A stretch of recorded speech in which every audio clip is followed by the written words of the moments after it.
Bonjour à tous, j'ai le plaisir aujourd'hui de recevoir Marc-Olivier Penin, directeur général de la néo-société de gestion Altarea Investment Manager, filiale du groupe immobilier français historique fondé en 1994, le groupe immobilier Altarea. Altarea IM, c'est une société de gestion de SCPI agréée par l'AMF en avril 2023, qui a lancé une nouvelle SCPI au cours du second semestre 2023 qui s'appelle Alta Conviction et qui affiche un taux de distribution prévisionnel pour 2024 de 6%. Je suis ravi de te recevoir. Bonjour Marc-Olivier. Bonjour Jérémy. Merci d'être avec nous. Alors pourquoi je te reçois aujourd'hui dans ce podcast Marc-Olivier? Déjà pour ton expérience reconnue sur le marché des SCPI, tu as plus de 20 ans d'expérience au sein de sociétés de gestion et tu as notamment occupé plusieurs fonctions de direction importantes au sein de la société de gestion La Française, un des acteurs majeurs et reconnus dans l'écosystème SCPI. Tu en as notamment été un des membres du directoire pendant 10 ans et tu en as été le directeur général pendant 6 ans. Du coup, je te reçois pour qu'on parle de tout ça. Tu avais quelque chose à rajouter peut-être? Non, non, c'est exact. Je suis depuis longtemps dans l'industrie des SCPI. Et du coup, c'est pour ces raisons-là que je suis ravi de te recevoir, tu vas pouvoir partager avec nos auditeurs toute ton expertise, ton expérience de ce marché. Au cours de cet épisode qui va durer à peu près 45 minutes ou un peu plus si on déborde, après, si les échanges sont riches, on n'hésitera pas à le faire déborder. Je voulais qu'on prenne le temps de cet épisode ensemble, en fait, aborder euh, deux sujets qui me semblent intéressants et d'actualité aujourd'hui sur le marché des CPI.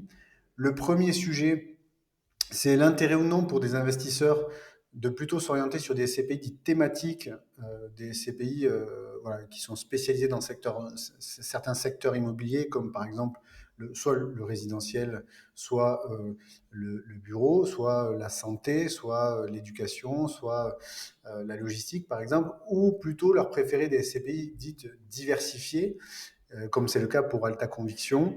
Et on verra un peu voilà, quelle est ta vision à ce niveau-là. Et je voulais aussi qu'on parle dans un second temps de la course un peu effrénée ces derniers temps aux communications sur les performances très élevées de certaines SCPI. On entend parler de communications autour de 6%, d'autres 7%, encore 8%, plus de 8% pour le meilleur rendement en 2023. Si on regarde la liste des SCPI disponibles et qu'on prend le premier rendement le plus haut, on est à plus de 8% l'année dernière. C'est un sujet qu'on abordera, on essaie de voir ensemble si ces rendements sont tenables dans le temps et à quoi un investisseur doit faire attention quand il est confronté à ces communications. Et enfin, on terminera l'épisode pour parler un peu plus du produit Alta Conviction, voilà, pour que tu nous parles un peu plus de la stratégie d'investissement d'Altarea IM à travers ce véhicule et quelles sont les convictions des équipes de gestion. Justement, c'est une SCPI qui s'appelle Alta Conviction, donc on détaillera un peu plus les convictions de la maison de gestion. Voilà, donc ça va être un épisode riche. Merci encore d'être là avec nous, Marc-Olivier. Et pour commencer cet épisode, j'avais envie de te lancer pour que tu nous livres un peu ton analyse du marché actuel des CPI, puisque les chiffres ont récemment été publiés, les chiffres officiels. On voit des baisses de prix de part de certaines SCPI. Euh, il y a plus de quasiment une trentaine de SCPI, un peu moins d'une trentaine de SCPI qui ont baissé leur prix de part l'année dernière. On voit qu'il y a une baisse aussi de la collecte nette. Donc la collecte nette, c'est la différence entre les souscripteurs et les demandes de sortie, donc les retraits. Il y a une baisse de 45% de la collecte nette entre 2023 et 2022. Voilà, qu'est-ce qui se passe sur ce marché, Marc-Olivier? Est-ce que tu peux nous en dire un peu plus?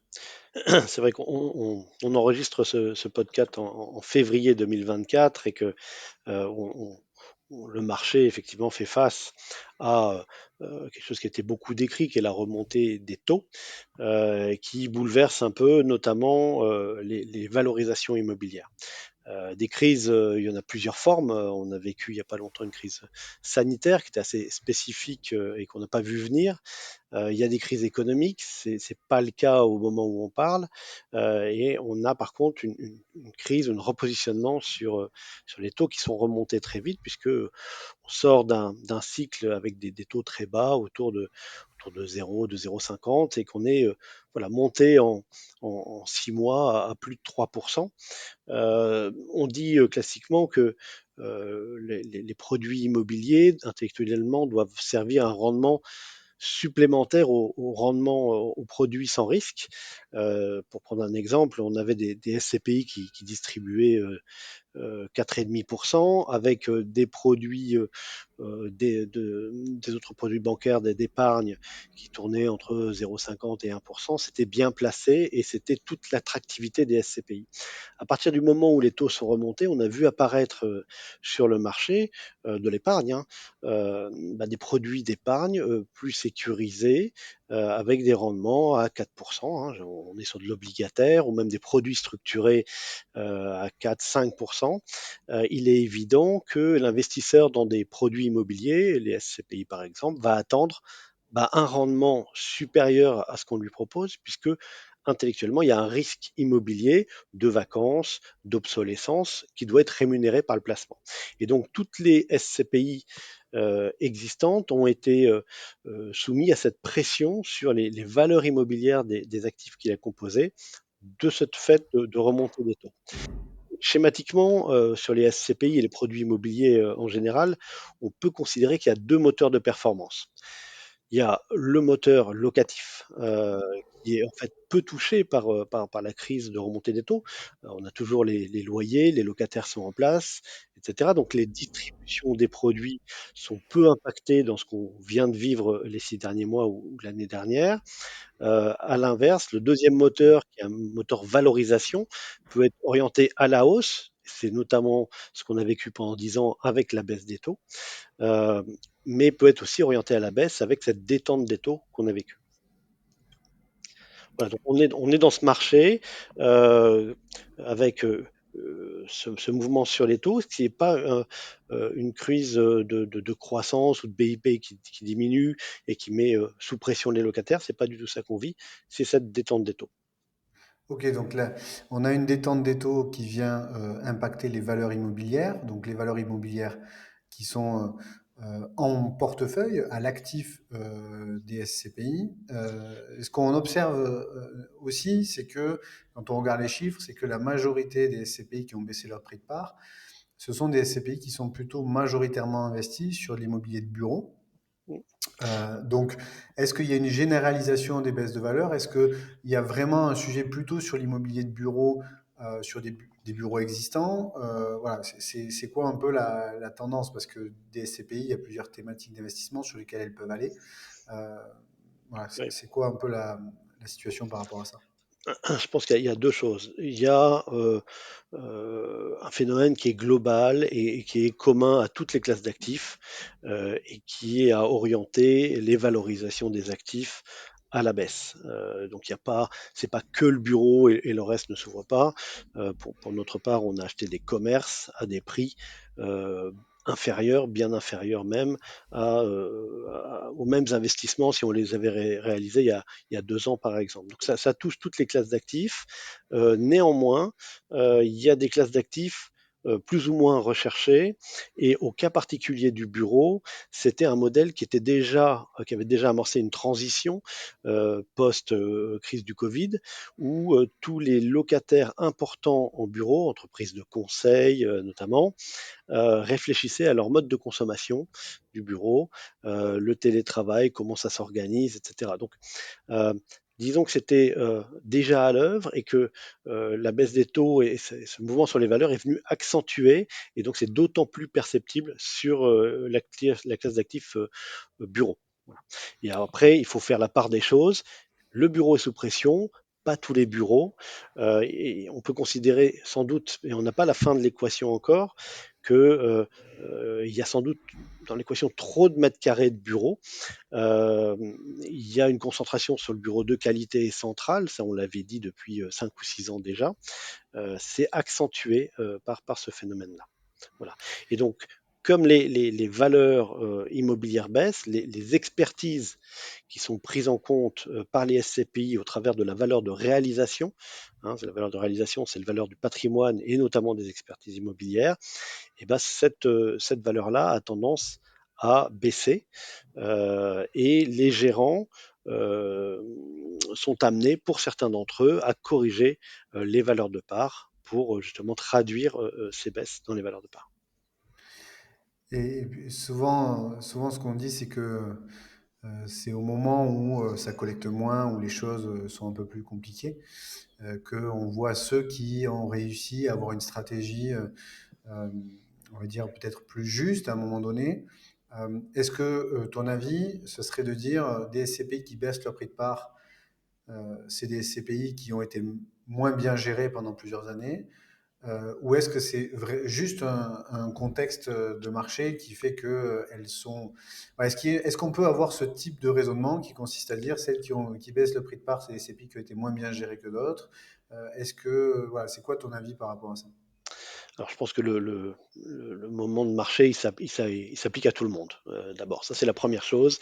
Je suis toujours assez sceptique aussi quand j'entends des SCPI qui n'ont jamais aucun souci, jamais aucun sujet, etc. Moi, j'aime bien comprendre comment se crée la performance et comment elle est traduite après dans le produit d'épargne.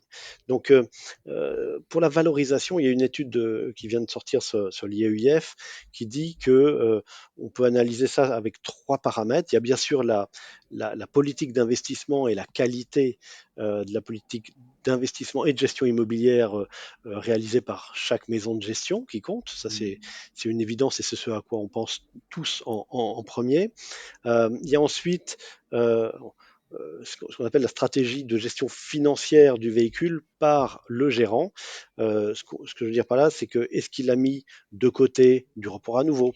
Est-ce qu'il a constitué pendant les périodes où tout allait bien des réserves pour les travaux? Est-ce que quand tout allait bien toujours, il a beaucoup augmenté ses prix de part? Ou au contraire, est-ce qu'il est resté relativement modéré? Voilà, tout ça, c'est une gestion financière et qui peut, on va dire, varier d'un gérant à un autre. Et puis, il y a la stratégie de gestion du passif. Hein, donc là, on parle des associés. Est-ce que c'est une SCPI à capital variable, fixe? Alors, l'essentiel du marché aujourd'hui est variable, donc on peut les comparer. Mais est-ce qu'on a mis beaucoup d'effets de levier?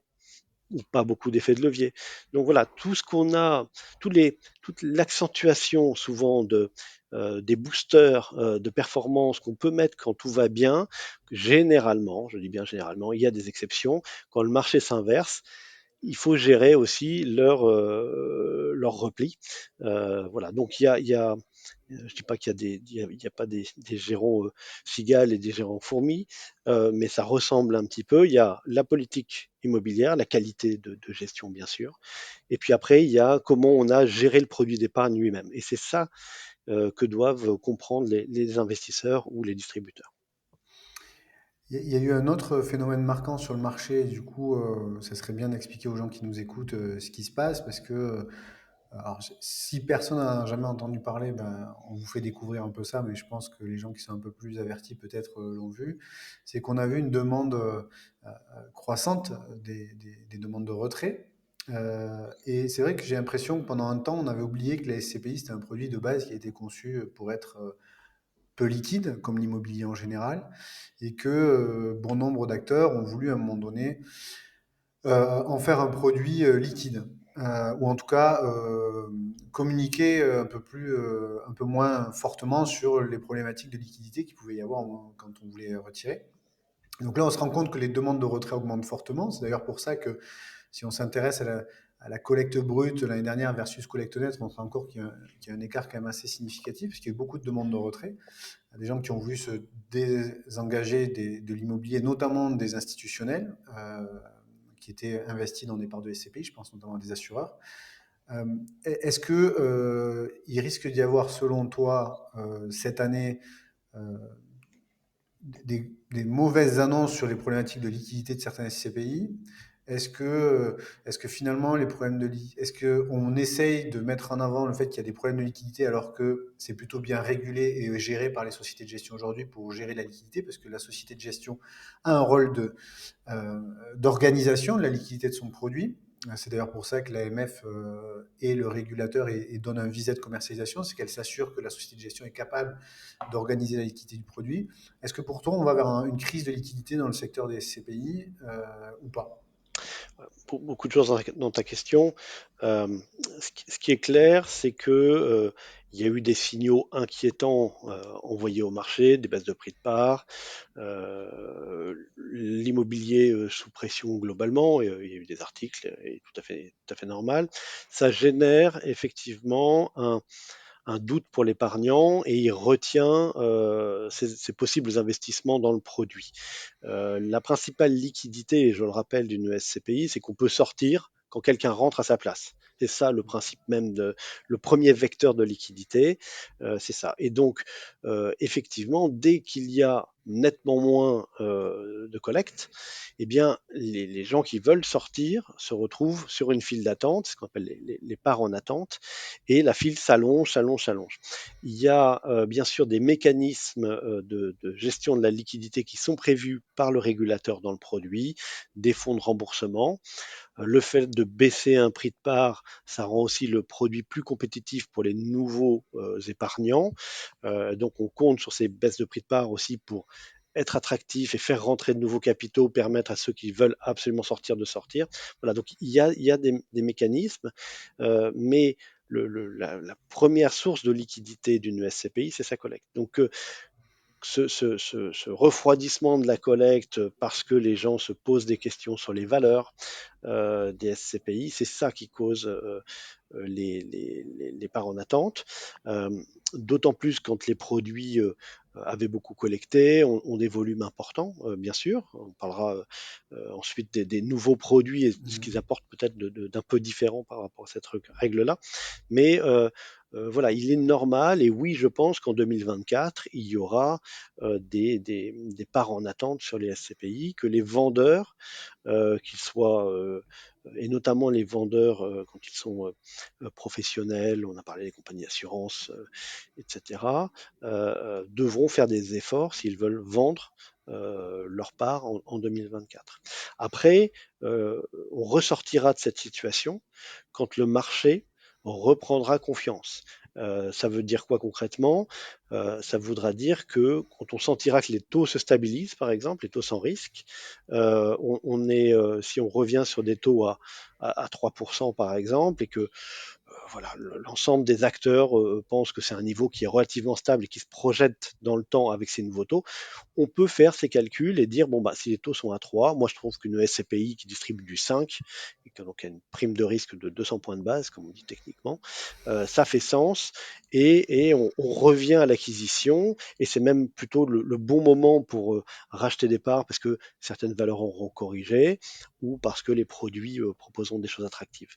Voilà, c'est là après chaque crise, c'est comme ça que reprendront les choses. D'abord, retrouver la confiance, être rassuré, on va dire, sur les valorisations. Et là, effectivement, on aura des flux de collecte qui vont repartir. Parce que le produit en tant que tel, le produit SCPI, garde toutes ses qualités.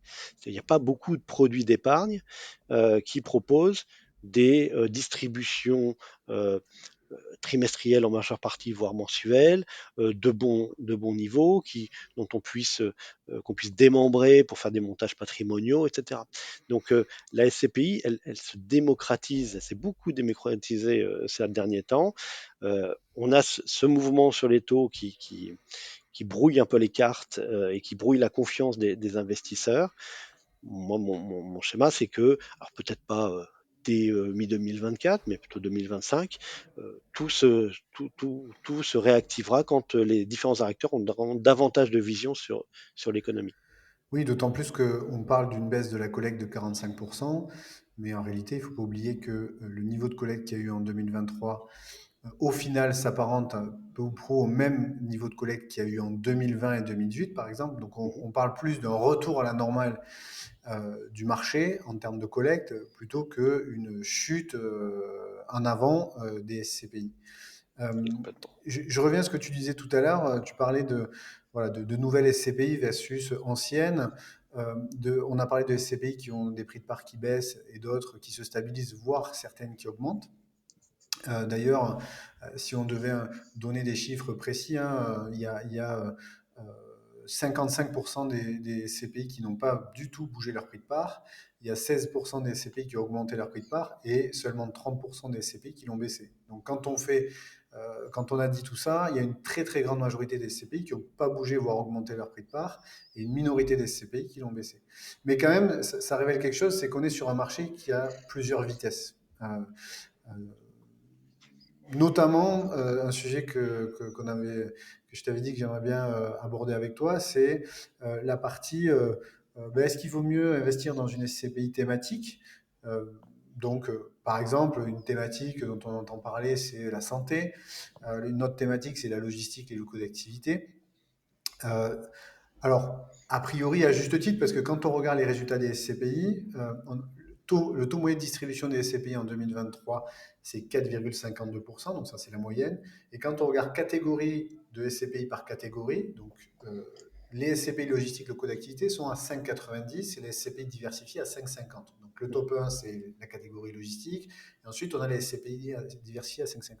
Donc certaines personnes qui ont misé sur la logistique à un moment donné, ben, aujourd'hui sont plutôt satisfaites. Pour autant, il y a quand même un sujet sur ben, est-ce que je m'enferme dans une thématique d'investissement? Est-ce que finalement, si le marché se retourne ou change cette thématique, je ne me retrouve pas enfermé dans quelque chose? Et est-ce qu'il vaut mieux pas que j'aille dans une SCPI plus diversifiée qui fait de tous les secteurs d'investissement son cheval de bataille? Quel est ton avis là-dessus? Alors, je vais partager ma longue expérience. Euh, les premières SCPI étaient généralement et très largement diversifiées. Et le but des gérants, historiquement, c'était de répliquer le marché immobilier dans un véhicule SCPI.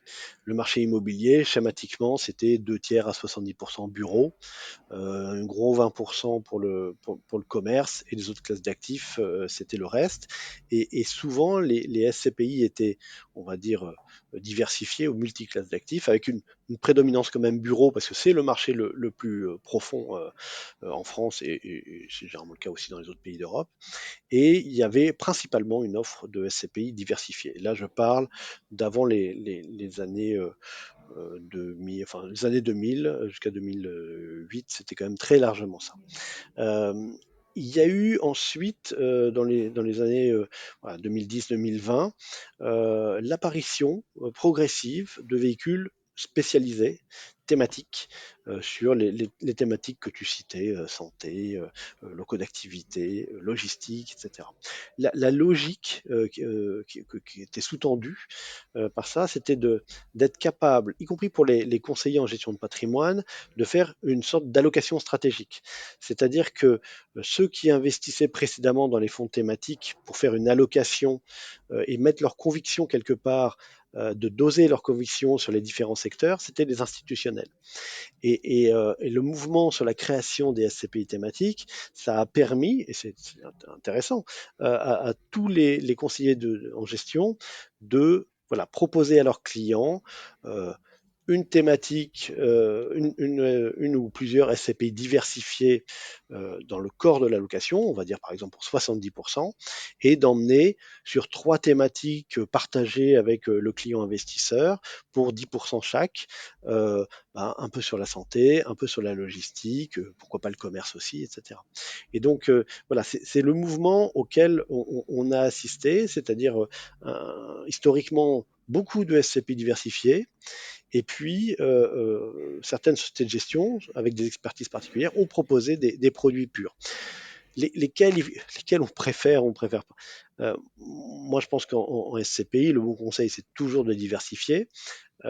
Si vous êtes trop concentré sur une thématique donnée, vous êtes exposé au fait d'avoir une déconvenue. Euh, je ne sais pas si vous êtes sur du commerce et qu'il y a, euh, il y a une crise Covid ou autre et qu'il n'y a pas le quoi qu'il en coûte, vous n'avez plus de Hmm. loyer et donc vous êtes très exposé. Ça n'a pas été le cas parce que l'État a soutenu les commerçants, mais voilà, s'il y a un scandale sur tel ou tel secteur, ça peut être aussi problématique. Donc, moi, personnellement, je suis assez partisan de voilà, un noyau, on va dire, diversifié, et puis des thématiques un peu autour. C'est une logique en finance, on appelle ça corps satellite, donc un gros corps et quelques satellites. Voilà. Après, pour boucler avec ta question, nous, on a été confronté à ce choix sur Alta Conviction, donc nouvelle SCPI. Ce qu'on a choisi de faire, alors c'est un troisième terme, on a choisi de faire du multithématique. C'est-à-dire que dans le prospectus, il est écrit qu'on peut faire toutes les classes d'actifs, et on a les expertises en interne bien sûr pour les faire, qu'à la fin, sans doute, dans quelques années, on aura un produit diversifié.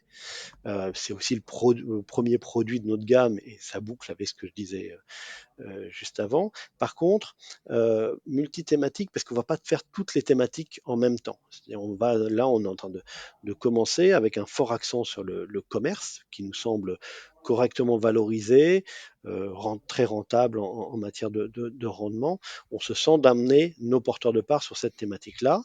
En parallèle, on cherche des choses sur la logistique, sur les locaux d'activité, sur le résidentiel géré. On va pas sur le bureau, par exemple, pour l'instant. À la fin, on ira sur le bureau quand on estimera que les prix sont à niveau revenu sur des bases que nous comprenons bien, avec lesquelles nous sommes à l'aise. Mais voilà. Donc, moi, je dirais aujourd'hui, voilà, c'est diversifié pour les SCPI existantes et déjà réparties en termes d'allocation, ou thématiques, ou multithématiques. C'est ce qu'on a choisi pour Alta Conviction, par exemple.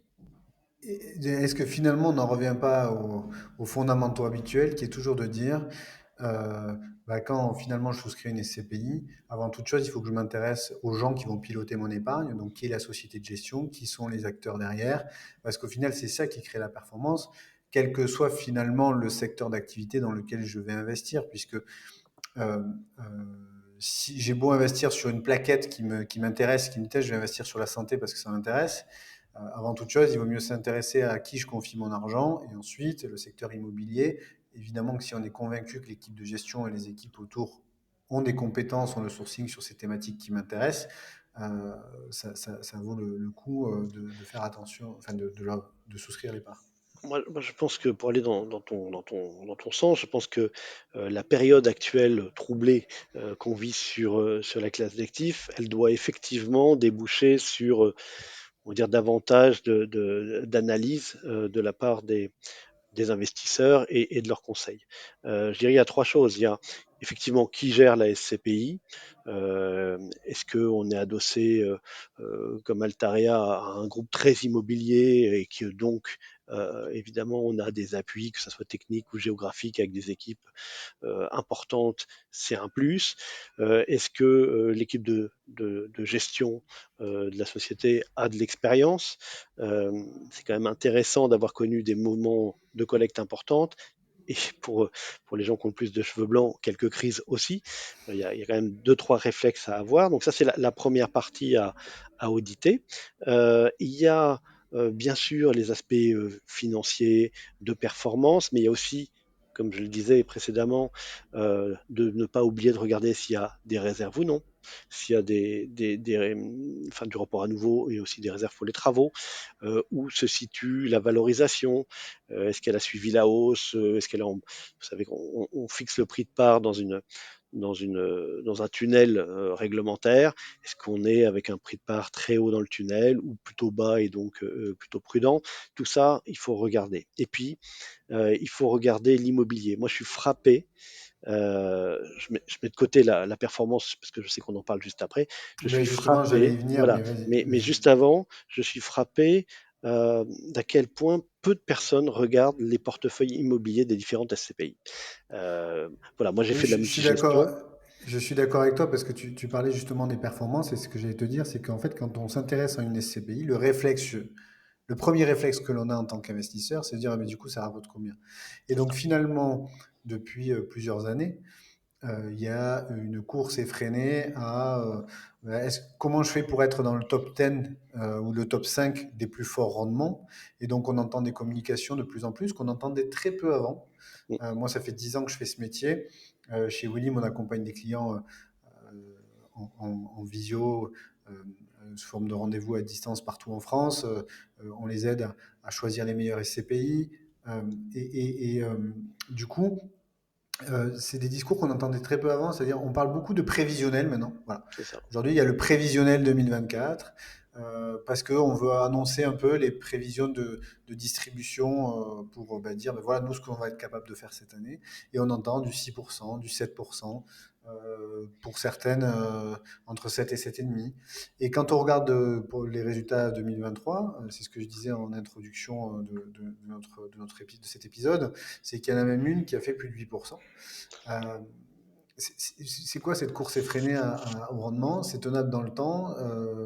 Voilà. Alors, Est-ce que finalement on peut acheter les mêmes types d'actifs avec des niveaux? Est-ce que c'est vrai qu'on peut acheter les mêmes typologies d'actifs à des rendements meilleurs? Voilà, est-ce qu'il y a vraiment un travail d'asset management, de sourcing qui fait qu'on est capable à un moment donné, quand on est gestionnaire SCPI, d'acheter mieux que les autres? je vais répondre à la question financière et Oui. je vais juste faire le lien avec la dernière partie de ta question sur l'immobilier. Euh, Évidemment, plus le bien immobilier que vous achetez est sécurisé, patrimonial, vous êtes, je ne sais pas, pour du bureau en plein QCA parisien, euh, les valeurs sont chères et les rendements tournent autour. Alors en ce moment, enfin hier, 2, 3, voire moins de 3% par an, c'est-à-dire que vous achetez votre immeuble, il vous livre 3% acte en main, c'est-à-dire le loyer divisé par le prix que vous l'avez acheté. Aujourd'hui, le 3 est devenu plutôt 4%. Et puis plus vous sortez de ce qu'on appelle le prime, des plus beaux actifs, et plus vous aurez un rendement important. C'est un peu ce que vous avez sur les obligations. Si vous achetez des obligations high yield avec pas de risque de signature de la contrepartie qui a émis l'obligation, vous allez l'acheter plus cher qu'une obligation émise par une entreprise ou une instance qui est, on va dire, un peu plus en point d'interrogation sur ses capacités à, voilà, délivrer la performance, etc. Donc sur les immeubles, c'est pareil. Euh, et pour s'en rendre compte, enfin, il y a un rapport annuel sur chacune des SCPI et vous avez la liste du patrimoine avec les adresses. Euh, Franchement, ça prend un quart d'heure sur se brancher sur Internet, taper les adresses sur un moteur de recherche et regarder l'immeuble, l'environnement de l'immeuble, etc. Et je vous garantis que passant 10 minutes sur trois SCPI entre lesquelles vous hésitez, vous verrez visuellement déjà ce que vous achetez. Et peu de gens le font, ça. Voilà. Donc, pour reprendre un peu de hauteur, effectivement, plus on cherche du rendement, plus on va être tenté d'acheter des actifs distributifs et plus on risque d'acheter des actifs où il y a davantage de risques, plus périphériques, avec des loyers très chers, trop chers point d'interrogation, avec des locataires en place, mais pas forcément faciles à renouveler s'ils partent, etc. Donc, pour le gérant, il faut être très, euh, très clair sur sa politique d'investissement. Et c'est ça, je pense qu'il faut passer aussi un petit peu de temps sur cette thématique-là. Après, oui, en tant que professionnel depuis longtemps, je ne suis pas fanat de ces hit parades euh, qui distribuent plus que le voisin. Et parce qu'à un moment, pour faire 30 centimes, enfin 0,30% de rendement supplémentaire, justement, on prend le supplément de risque qui n'est pas raisonnable de prendre, parce que pour gagner 0,30 de distribution, vous prenez 5% de risque sur la valeur. Voilà. Et ça, c'est compliqué pour les réseaux de distribution, pour les investisseurs à comprendre, parce que ça ne figure pas dans le hit parade, effectivement, qu'on lit dans chacune des revues financières. Moi, pour vous donner des, des- des repères, euh, aujourd'hui, les immeubles les plus qualitatifs dans Paris s'échangent, je l'ai dit, autour de 4%. En première couronne, vous êtes sur du 5% plus. Dans les régions, vous êtes plutôt sur du 6%, etc. Alors, et vous avez des frais de gestion, et vous avez, etc., qu'il faut rentrer sur le produit. Euh, tout ça pour dire que quand vous arrivez à des 7 à des 8%, ça voudrait dire que les immeubles ont été achetés avec des rendements de 8,5 ou de 9, voire de 10%. Alors ça existe, mais c'est plus risqué. Ou alors c'est que il y a de l'ingénierie financière, beaucoup d'effets de levier, euh, histoire de délais de jouissance qui sont plutôt distribués que mis de côté. Ça veut dire qu'on ne constitue pas de réserve, mais on a tendance à booster le taux de distribution, Hmm. etc., etc. Et c'est pour ça que, voilà, encore une fois, quitte à paraître un peu prudent, je pense qu'il faut regarder la globalité de la chose. Moi, ce que je dis aujourd'hui, c'est que pour les nouvelles SCPI, par exemple, que je défends, euh, on peut faire, je suis assez à l'aise avec du 6%, 6% plus, avec des investissements qui restent patrimoniaux. Voilà. aller chercher Ce qui n'était pas du tout le cas il y a 3 4 ans encore. voilà, les mêmes SCPI, elles livraient du 4,50. Voilà. Et il y en avait, enfin voilà, c'est la moyenne des distributions que tu donnais. Et le 6%, il n'est pas très compliqué à expliquer. C'est que les mêmes actifs, eh ben, ils ont corrigé à peu près de 20% en valeur. On n'a pas, avec les nouveaux fonds, à gérer de décélération sur l'effet de levier. On n'a pas emprunté à 1,5 des emprunts qu'on est incapable voilà, de refinancer à 1,5, mais il faut payer 4, etc., etc. Donc ces nouveaux fonds, ils ont l'avantage de partir sans stock, sans financement, et à 100% être investi dans un marché qui a atterri. Voilà. Après, je ne fais pas non plus le procès des SCPI plus anciennes. Les SCPI plus anciennes qui ont investi sur des beaux immeubles, elles restent attractives. Faut pas les, pour moi, il ne faut pas les vendre. Il faut éventuellement compléter le jour où on le souhaite, son allocation de SCPI en considérant aussi les nouveaux fonds. Les SCPI historiques, elles ont un atterrissage à gérer sur leur valeur, qui est plus ou moins fort suivant qu'elles ont été plus ou moins prudentes dans leur gestion avant. Donc il y a cette remise à niveau à faire. Et Et voilà, puis moi je ce suis pas n'est du que tout. latent. Ce n'est que latent. C'est-à-dire, Ce n'est que latent. rien ne Après, dit que les prix de leurs actifs ne vont pas remonter, etc. ouais, alors, enfin, côté Altaria, on pense quand même qu'on est passé d'un cycle avec des taux très bas, du financement très bas et des immeubles plutôt chers, à un autre cycle avec des taux plutôt autour de 3%, ce qu'on a vécu historiquement pendant de nombreuses années sans aucune difficulté, hein, mais avec des taux, avec des prix qui ont été révisés sur l'immobilier d'entreprise au moins, avec de l'argent qui coûte plus cher à emprunter, mais avec voilà un vrai palier. Savoir si les taux vont rebaisser. Alors les banques et les marchés d'ailleurs prévoient plutôt un atterrissage du 3 à 2,5% en 2000, enfin courant, enfin deuxième partie de 2024. Mais les taux, ils dépendent quand même de la géopolitique, de la consommation, etc. Il y a quand même beaucoup d'incertitudes. Donc nous, on ne voit pas les taux retourner à leur niveau précédent, bien sûr. On les voit plutôt s'établir à un nouveau palier qu'on est encore en train d'attendre en termes de financiers et qui permettra effectivement d'étalonner bah, les valeurs immobilières de façon beaucoup plus claire pour tout le monde. Oui, donc au final, l'intérêt de rentrer sur une nouvelle SCPI aujourd'hui, parmi toutes celles qui existent, il y a Alta Conviction, dont on va parler un peu plus maintenant. Donc l'intérêt de rentrer sur une nouvelle SCPI, c'est de rentrer dans ce nouveau cycle avec une SCPI vierge de tout patrimoine, qui va du coup pouvoir se positionner à un momentum de marché qui est plus intéressant que ce qu'on a connu depuis euh, 2010 à peu près. Ouais. Si je résume, hein, Non, non, mais c'est ça, en voilà, fait, on rentre sur un schématique. nouveau. Ouais. Ouais. Allez, vas-y, Oui, vas-y. schématiquement, effectivement, les avantages, il y en a à peu près trois. C'est-à-dire que il y a des actifs qui ont perdu 10 à 20% pour les actifs les plus qualitatifs et qui restent patrimoniaux, hein. Donc il y a eu ces atterrissages de valeur.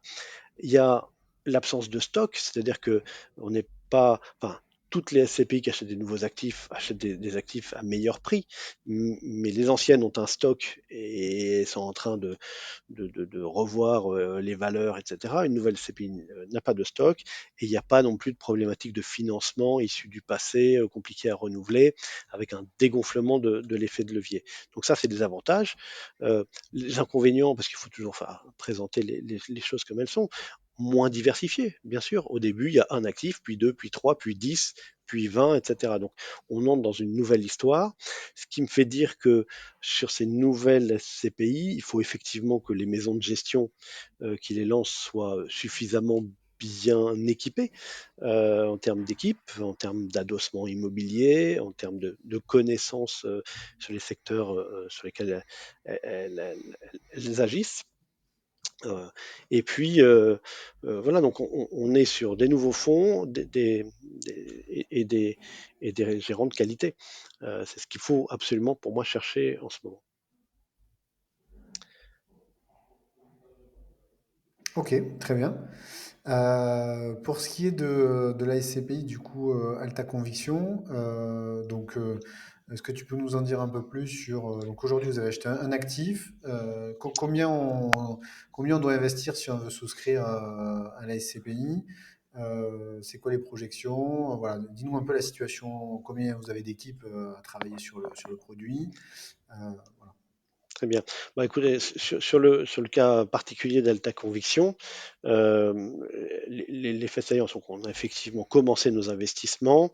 Le deuxième est prévu pour début mars. Là, j'en dirai pas beaucoup plus, mais il est sous promesse et il arrive. Nous, on a une vision et une ambition patrimoniale, c'est-à-dire ce qu'on veut représenter. C'est les fameux, fait faire partie de la partie de l'allocation stable et long terme des portefeuilles de SCPI de nos clients.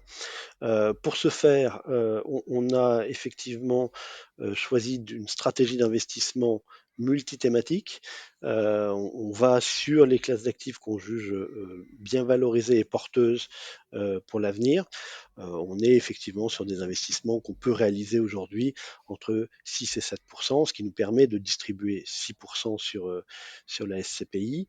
Euh, on s'est attaché dès le premier mois d'exercice à mettre des réserves de côté pour que le 6% euh, euh, objectif 2024 soit tenable dans le temps. L'objectif, c'est bien de faire 6 et un peu plus si on peut sur les années qui viennent et pas de commencer à 6 et de gérer Mhm. ensuite un atterrissage. Pour ce faire, et bien sûr, on sera tributaire des taux et du marché de l'investissement, mais on est sur cette thématique-là. Après, sur la SCPI pour le côté investisseur, bah outre ce niveau de distribution qui est quand même nettement plus sympathique, on va dire, que ce qu'on a connu dernièrement. Je rappelle quand même que la promesse produit d'une SCPI, c'est de distribuer régulièrement un montant suffisamment élevé de distribution. Donc, et après, le but, effectivement, c'est d'avoir, au niveau de la valeur de part, si possible, une stabilité et une lente appréciation. C'est ça qu'on va chercher à faire avec notre produit. La caractéristique, euh, c'est notre adossement au groupe Altaria. Altaria, c'est 2000 professionnels. Euh, les gens connaissent beaucoup les marques de promotion d'Altaria, c'est Mhm. voilà, notamment Cogedim, Woodeum, ça, c'est des marques du groupe, Histoire et Patrimoine bien sûr. Euh, on est expert aussi en commerce puisqu'il y a une foncière cotée de 5 milliards d'euros. Voilà, donc c'est un gros acteur et qui a aussi l'avantage d'avoir des équipes importantes en région. Si nous achetons un actif, je ne sais pas, à Toulouse, par exemple, on peut facilement avoir des confirmations immobilières d'acteurs locaux, et ça, c'est très important pour nous. Et puis, on a une assise technique immobilière évidemment importante. Donc, un produit du nouveau cycle avec un rendement significatif qu'on va investir avec une politique adaptée, d'abord commerce, pas bureau pour commencer, et un adossement très immobilier. Je pense que c'est ça la caractéristique la plus importante. Voilà. On n'a pas parlé d'international. Il n'y a pas de projection Alors, d'investissement international. tu fais bien en parler, c'est moi qui ai oublié. Tu auras dans Alta Conviction une poche investie en dehors de France.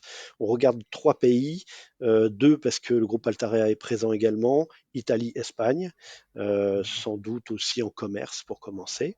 Et puis on regarde l'Allemagne parce que les valeurs ont beaucoup corrigé et c'est un produit qui, pour plein de raisons, immobilière et fiscalité aussi d'ailleurs, est intéressant à investir pour une SCPI. Donc on a voilà, trois pays cibles, mais c'est pareil quand on va à l'étranger, le fait d'avoir des équipes sur place, Mhm. ça apporte un vrai plus pour les investisseurs, les porteurs de parts.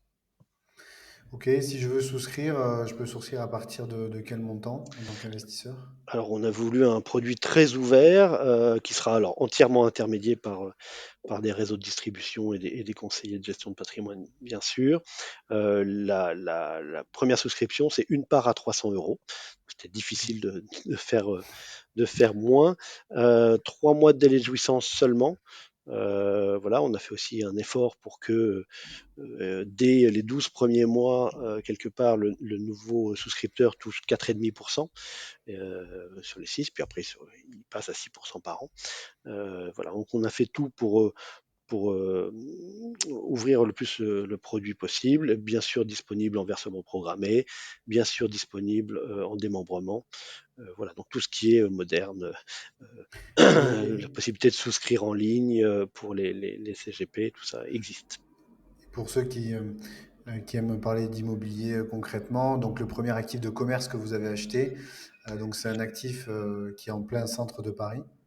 Oui, Si tu peux nous en dire juste deux mots et on alors, conclura là-dessus pour que les gens se projettent sur un peu sur voilà, le côté immobilier. alors on a acheté quelque chose qui est ultra patrimonial, c'est vrai. On a acheté un Franprix dans le 10e arrondissement de Paris, à un taux acte en main autour de 6%. Et notre deuxième investissement sera un retail park, comme on dit en franglais, donc un parc d'activités commerciales, un actif là encore qui a une douzaine d'années, donc encore quasiment tout neuf, moderne. On n'a pas parlé d'ESG, mais il est clair que bien sûr le groupe est engagé très fortement sur les politiques bas carbone et d'ESG. Donc voilà, on investit sur des actifs qu'on trouve avant tout résilients. Je pense que dans cette période un peu compliquée, c'est pas le moment de prendre des risques sur les valeurs. Et donc, on est très attentif sur les premiers actifs du fonds à acheter, voilà, de l'alimentaire ou de diversifier le risque avec des immeubles, on va dire plutôt de dernière génération. Ok, ben merci beaucoup Marc-Olivier de nous avoir transmis toute ton analyse à la fois du marché et nous avoir présenté un peu plus cet SCPI qu'on suivra de près évidemment chez Willim puisque comme tu le sais et les gens qui nous écoutent le savent aussi et ceux qui nous découvrent chez Willim on fait du conseil en investissement donc avec un modèle très digital. On accompagne des clients qui sont partout en France et à l'étranger en rendez-vous en visio et on vous aide sur la thématique SCP. Alors on travaille toutes classes d'actifs, hein, le private equity, l'épargne en assurance vie, le crowdfunding, voilà, et notamment les SCPI. Et donc on analyse tout le marché et on aide les investisseurs